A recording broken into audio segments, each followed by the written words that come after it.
নিমাই রূপে নদিয়াতে জন্মগ্রহণ করে অতি অল্প বয়সেই ছাত্ররূপে তার প্রগাঢ় দক্ষতা প্রদর্শন করেছিলেন। মাত্র 16 বছর বয়সেই তিনি নিমাই পণ্ডিত নামে খ্যাত হন। ধর্মীয় শিক্ষার জগতে তিনি স্বীকৃতি লাভ করেন এবং সর্বত্র তার খ্যাতি ছড়িয়ে পড়েছিল। গয়ায় গিয়ে তিনি পবিত্র বৈষ্ণব সন্ন্যাসী ঈশ্বরপুরীর সান্নিধ্যে আসেন। তবে তো করিলা প্রভু গয়াতে গমন, ঈশ্বরপুরীর সঙ্গে তথায় মিলন। দীক্ষা অনন্তরে হইল প্রেমেরও প্রকাশ, দেশে আগমন পুনঃ প্রেমেরও বিলাস। লক্ষ লক্ষ লোক আইল নানা দেশ হইতে, সবে কৃষ্ণ নাম করে প্রভুকে দেখিতে।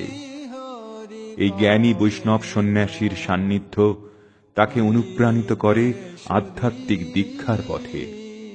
তিনি ঈশ্বরপুরীর নিকট দীক্ষা গ্রহণ করেন। দীক্ষান্তে কৃষ্ণ প্রেমে নিমন্ত্রিত নিমাই নদিয়াতে ফিরে কৃষ্ণ নামের মাধ্যমে খুঁজে পান জাগতিক দুঃখ কষ্ট থেকে মুক্তি লাভের উপায় এবং চারিদিকে ছড়িয়ে দেন তার শাশ্বত শান্তি, ঐক্য এবং বিশ্ব ভ্রাতৃত্বের মানবিক বাণী। 24 বছর বয়সে তিনি সন্ন্যাস গ্রহণ করেন এবং ভগবানের নাম প্রচারের উদ্দেশ্যে সারা দেশ ভ্রমণ করেন। তিনি ভারতীয় বৈষ্ণব দর্শনের মাধবাচার্য, নিম্বার্ক, রামানুজ এবং বিষ্ণুস্বামী এই 4 আচার্যের মিলিত দর্শন অচিন্ত ভেদাভেদ তত্ত্বের প্রকাশ করেন। মহাপ্রভুর প্রচারিত ধর্ম লক্ষ লক্ষ সাধারণ মানুষের হৃদয়ে গ্রাহী হয়। তারা আধ্যাত্মিক চেতনার উদয়ে কৃষ্ণ প্রেম লাভে অগ্রসর হয়।